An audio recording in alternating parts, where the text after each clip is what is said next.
Sentiamo questo volume di Gianfranco Contu dal titolo Il federalismo e la storia del sardismo. Vabbè, sono stato il primo committente di questa relazione, di questo saggio, che è stato una relazione svolta a un seminario di quadri del Partito Sardo nel 1990. Era un seminario sui termini del sardismo che avveniva all'interno di un'opera di rinnovamento politico-organizzativo del PISDAT, e allora un tentativo con molto successo, e che si inseriva un po' nell'ambito delle celebrazioni e dei ricordi del 70° del partito. Dicevo, è una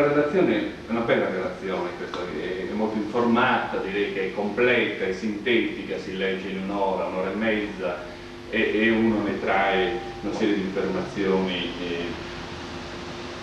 abbastanza interessanti. È una relazione del 1990 e in questi 4 anni sono successe molte cose, nel senso che è una relazione che è avvenuta sì, in contemporanea con l'abbattimento dei muri, ma per esempio per questo tema è venuto prima dell'esplosione elettorale leghista, prima del berlusconismo, prima anche di una serie di evoluzioni interne al Partito Sardo, parlo dell'emarginazione dell'ala intellettuale, dell'ala sociale, ma direi per quanto riguarda l'argomento, alcuni punti dell'argomento, questa relazione è stata scritta prima della scoperta degli archivi, sia dell'archivio, e questo secondo me ha influenzato un po' il quadro del 5° capitolo, che sono un paio di paginette, perché nel frattempo noi non sapevamo che esistesse neanche un archivio del Partito Sardo, quell'archivio che ora è in fondazione, né conoscevamo, pur sapendole così genericamente, che esistessero delle carte di Titino Melis, che sono anch'esse qui, e che sono abbondantissimi di documenti. Per cui noi finora avevamo dell'elaborazione e dei fatti, dei documenti che vanno dal 48 al 76, opinioni un po' sistematizzate attraverso una provvisoria sistematizzazione attraverso notizie di stampa, ma soprattutto attraverso storici in genere di origine accademica che scrivono intorno alla metà degli anni 70 in un clima di generale spostamento a sinistra, e soprattutto alla luce di un singolare riallacciamento l'USSU Partito Sardo d'Azione, che era stata permessa, se non incoraggiata, dalla lettera ai sardisti di Michele Columbu, che è la prima sistematizzazione un po' organica ad usum politice della storia del PISDAT del secondo dopoguerra. E alcuni passi del saggio sono tributari a una visione lussiana, evidentemente perché conosce Gianfranco. Mi riferisco per esempio al concetto di moderatismo, no? Quando noi rileggeremo e ridiscuteremo gli anni 50,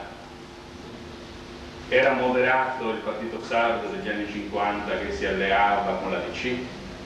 Ci sarà tutta una discussione su questo, sarà molto interessante, anzi addirittura si può dire una sinistra che sostanzialmente era molto interno a una visione internazionalista di rivoluzione, ma soprattutto dello Stato, di conquista dello Stato. Oggi può essere contrapposta, come lo contrapponevamo fino a qualche anno fa, in termini di moderatismo o non moderatismo. Ecco, il giudizio sul PISDAT degli anni 50-60 è molto condizionato un po' da questi parametri che nel frattempo stanno abbastanza mutando. Allora, che cos'è il federalismo sardista? È un paio di cose. Direi prima che forse è il caso di dire com'è il federalismo sardista. Direi che è un fatto processuale, funziona quasi a spirale, ci sono più collegamenti tra Pilia e Simon Mossa, tra Egidio Pilia, che scrive il suo saggio più importante per il tema che ci interessa nel 1920, Simon Mossa, che inizia a operare nel Partito Sardo nel 1961 e che scrive molto intorno a metà degli anni 60, che non, tra chi posso dire, tra Lussu e altri Anselmo Conti. Cioè, quando dico a spirale è che l'elaborazione sardista non procede come nei partiti di massa tradizionali. Ci sono singoli pensatori che scrivono e elaborano, il cui influsso sulla vita ideologica del partito è forte in un certo periodo, poi la cosa cambia e non lo è negli stessi termini dopo. Per cui è difficile dire che cosa ha influito nell'elaborazione sardista nei vari periodi e per quanto tempo. Secondo punto, il federalismo è soprattutto una proposta politica, cioè i momenti alti dell'elaborazione federalista era interno a una logica di movimento, era funzionale alla direzione di un'organizzazione di massa, che è una cosa un po' diverso che se uno come noi si mettesse semplicemente a scrivere in termini teorico-giuridico, sociologici, politici un saggio sul federalismo. E dovendo riferirsi a un'organizzazione di massa di un certo tipo, che non è il tipo di organizzazione di massa che noi siamo abituati a conoscere o nel sindacato, nei partiti o nei grandi partiti della sinistra, gioca su un binomio autonomia-federalismo, noi e gli altri, che poi questo noi possa muoversi sull'ambito di un regionalismo più blando o di un indipendentismo che sfiora il separatismo, non cambia l'approccio, noi siamo così e con gli altri vogliamo rapportarci in questo modo. Ecco, dalla lettura mi è venuta una serie di ispirazioni estremamente interessanti, alcuni passaggi. Il fatto di dover organizzare un movimento di sardi che in base a una serie di ragionamenti, di valutazioni storiche, di valutazioni quindi del passato, di valutazioni economico-culturali del presente, decide di prendere posizione. È chiaro che la costruzione di un modo di opinione, di un qualcosa che spinge masse, non può basarsi principalmente sul rapporto con gli altri, deve sempre puntare su quello che siamo noi, costruire una forte identità di movimento e quindi fondare il messaggio in propositivo di quello che siamo. Terzo punto. Si pone come un qualcosa di progressivo. Ecco, il movimento dei combattenti non nasce subito con un intellettuale che dà la linea, no, è una lenta presa di coscienza e questo è molto ben espresso dai primi congressi dei combattenti fino al quarto in cui nasce il Partito Sardo e via via al secondo, terzo e via via come congressi del Partito Sardo. Ad esempio il terzo sardismo di cui parla Gianfranco, che sarebbe quello che è nato 30 anni fa, sempre all'interno del Partito Sardo, poi vi dirò alcune precisazioni su questo, non è praticato, ma anche le stesse elaborazioni spesso sono riprese o anche abbandonate. Queste sono caratteristiche di questo. Ecco, però direi che il federalismo è soprattutto un fatto interno. Ecco, dai documenti esaminati, e che non mi trattengo perché tra poco uscirà nel mio secondo volume, e di questo più che dichiarato e dimostrato, e ne deriva una serie di dati. Finora noi non avevamo neanche i documenti finali di alcuni congressi del Partito Sardo, ma per esempio nel congresso del 53 si parla del federalismo ad intra. Compito del partito è difesa intransigente delle prerogative attuarie della regione e azione per promuovere l'ampliamento e lo sviluppo fino alla conquista dello statuto federale per la Sardegna. 1953, un documento che io non conoscevo quando abbiamo fatto 53. 1957, vabbè, riprende questi temi, poi anche tu accenni al patto, al documento di accordo con Olivetti, in cui addirittura il principio di sussidiarietà viene, e siamo nel 58. Ecco, per esempio, non si parla di federalismo interno nel congresso del 60, ma dopo il 60, l'altro congresso del 68 è tutto giocato sulle tesi di Antonio Simon Mossa, e in cui addirittura c'è una scissione. Ecco, altra cosa che noi non sapevamo quando parlavamo, fu scritto questa cosa qui, e che invece ora abbiamo gli atti, abbiamo tutta la documentazione, è il ruolo forte che ha avuto Antonio Simon Mossa all'interno del Partito Sardo, cioè l'arrivo e la vittoria, l'arrivo al congresso del 1968 e la vittoria in esso delle tesi di Antonio Simon, che insieme a Piero Soggio, al suo nucleo sassarese, a un nucleo ristanese, e nel Cagliaritano operava allora con influssi sonolesi Michele Columbo, fu una battaglia grossissima, una battaglia da loro vinta, perché tra il termine autonomia della Sardegna e indipendentismo per loro è sinonimo in Antonio Simon,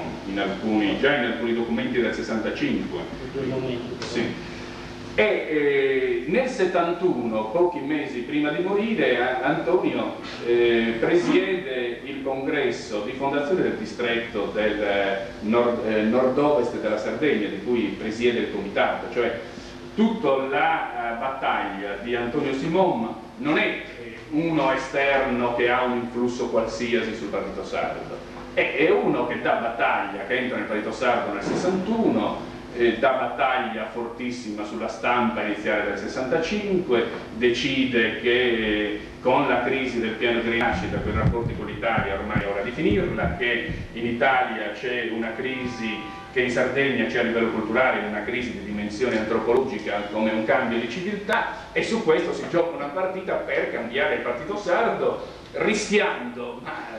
per lui era un rischio, poi è diventato una realtà, che un pezzo fortissimo e importante del partito abbandoni, e sono i migliori quadri. Praticamente nel 68 va via la terza generazione di dirigenti sardisti, quelli che poi costruiranno il Partito Repubblicano.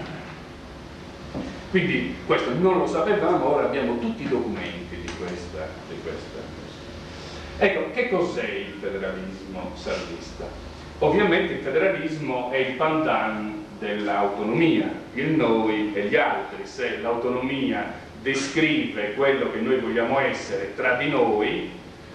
il federalismo è una delle tante ipotesi di rapporto con gli altri. Nell'ambito del federalismo, del rapporto con gli altri, noi passiamo dal decentramento, che è un pure semplice decentramento amministrativo dello Stato, fino al separatismo, in un continuum di gradazioni di stacco, di congiungimento con lo Stato. E da questo punto di vista il saggio lo descrive tutto, si potrebbe fare addirittura uno specchietto molto utile su questo, e direi che è abbastanza, nell'organizzazione del Partito Sardo c'è una certa progressività di questo fenomeno. Per esempio all'inizio, siamo nel 19, si accetta abbastanza tranquillamente le teorie di Salvemini, per cui l'autonomia riguarda l'ente locale e riguarda il comune e la provincia, è un'autonomia di carattere soprattutto amministrativo. Salvemini in pratica vuole federare tutte le province italiane, questo è il primo.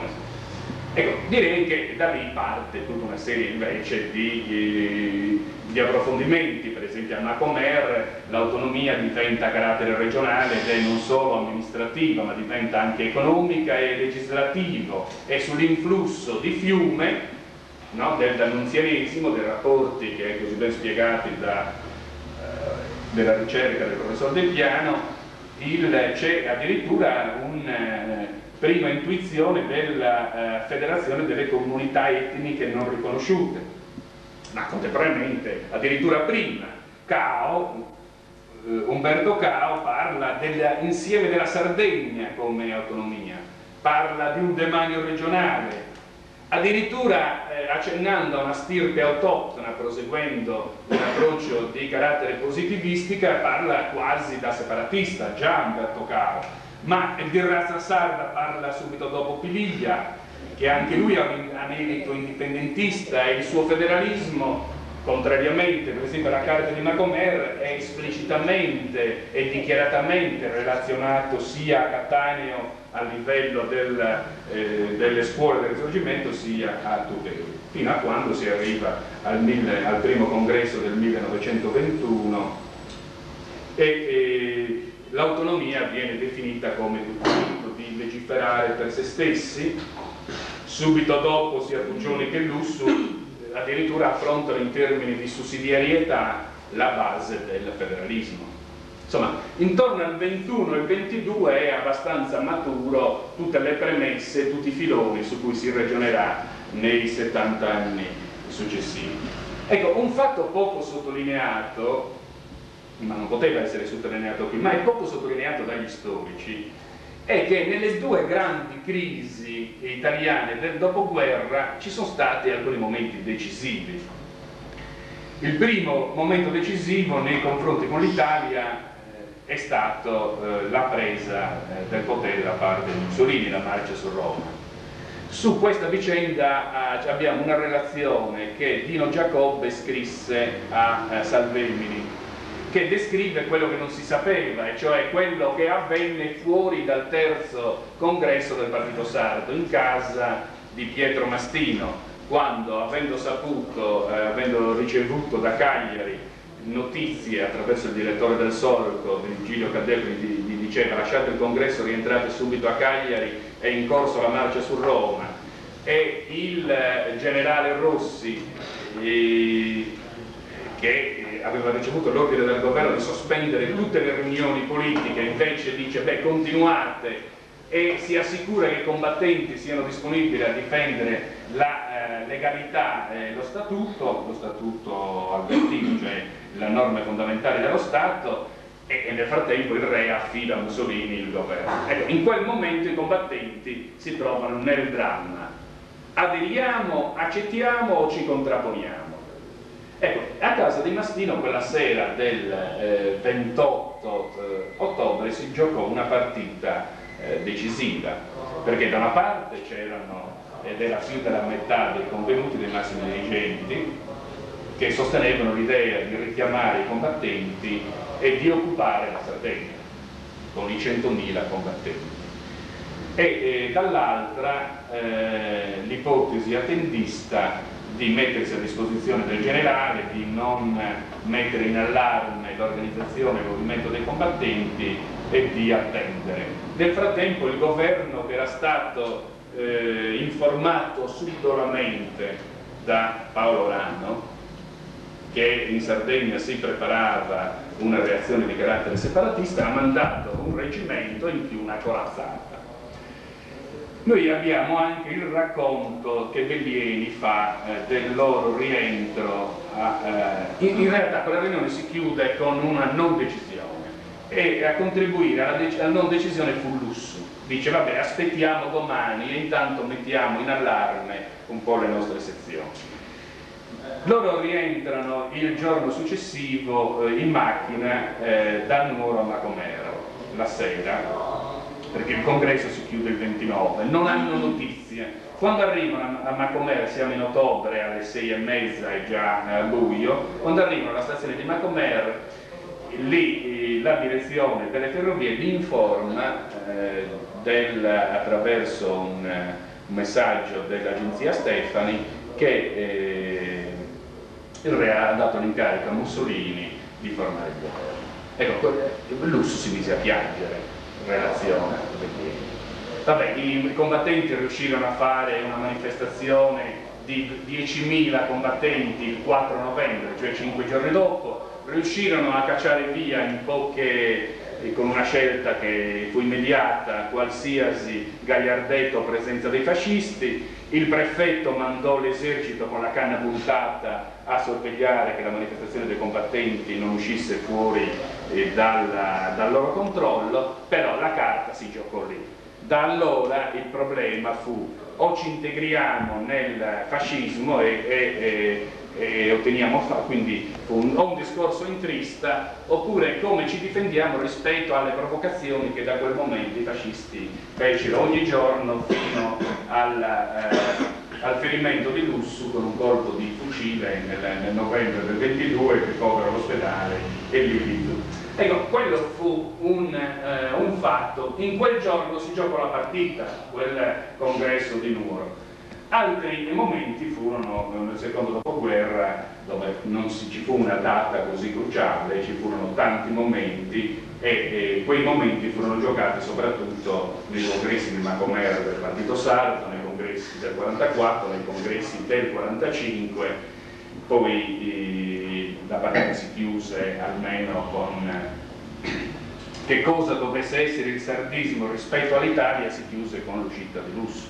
cioè tra chi sosteneva che ormai il sardismo dovesse giocarsi all'interno del fronte nazionale e per Lussu nel Partito Socialista Italiano, e chi diceva che invece il Partito Sardo dovesse gestirsi l'autonomia prescindendo dalla logica dei due grandi blocchi che avrebbero seguito la storia italiana negli anni 50 e 70.